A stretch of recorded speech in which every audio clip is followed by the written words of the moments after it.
Just how ill is Vladimir Putin? Prior to the First World War, the Ottoman Empire was described as the sick man of Europe.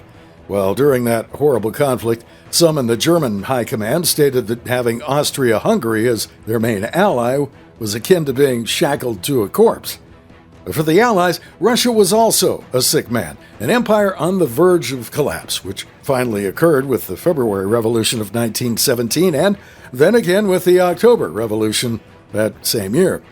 Russia could now be described as the sick man of Europe, but it was a nation that was already being slowly brought to destruction by the policies of Vladimir Putin, even before the Kremlin launched its unprovoked invasion of Ukraine this past February. Putin's attempt to restore the Russian-Soviet Empire now appears to be doomed to fail, and the question is whether he'll actually live to see the pending collapse. It was a month ago that rumors circulated over the health of Putin, who was seen clutching a chair while his hand turned purple, suggesting that he could be suffering from a number of illnesses, including cyanosis or Raynaud's disease.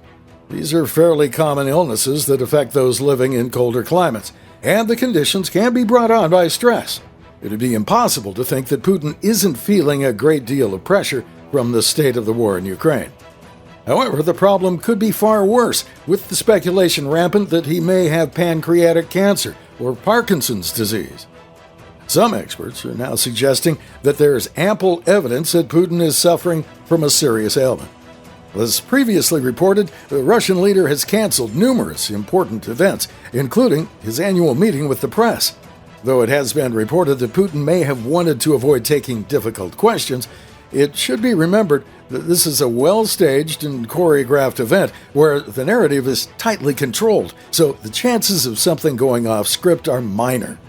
He's also an experienced politician, well-versed in having key talking points ready for almost any question. The same is true for his popular end-of-year program known as Direct Line, where he'd speak to average Russian citizens and hear their complaints and offer solutions to what often seemed like very small problems. This was another favorite of Putin, as he was able to seem like a humble man of the people, even if the calls were heavily screened. Canceling those events, where he is often seen as the savior of Russia and its people, is quite significant. The other notable event that was canceled was the annual exhibition ice hockey game on New Year's Eve in Red Square, where Putin routinely showcased his virility and sportsmanship. Held every year since 2011, it allowed the Russian president to play alongside former NHL stars. It grew in popularity and was an annual fixture in the Russian calendar. It is true that Putin turned 70 this year, and he was probably told to hang up the skates years ago by his doctors, but the fact that the event was canceled entirely seems extreme. An argument could be made that Putin would appear weak if he was just a spectator or took part only briefly, so the entire match had to be scrubbed. There were also reports that Putin fell down some steps at his official residence in Moscow earlier this month and possibly soiled himself. It should be remembered that the primary source of this news was an anti-Kremlin Telegram channel, but it seems that the fall did occur and has been shaken off by Moscow. Such falls involving seniors are commonplace, so too much shouldn't be made of it. But when taken as a whole, from his appearance to the cancellation of meetings and other events, it is likely that Putin is suffering from something. As noted, he is a 70-year-old who works long hours and is likely under a great deal of stress.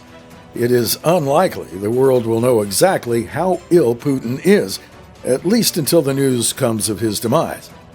It would be a surprise for Moscow to admit anything sooner.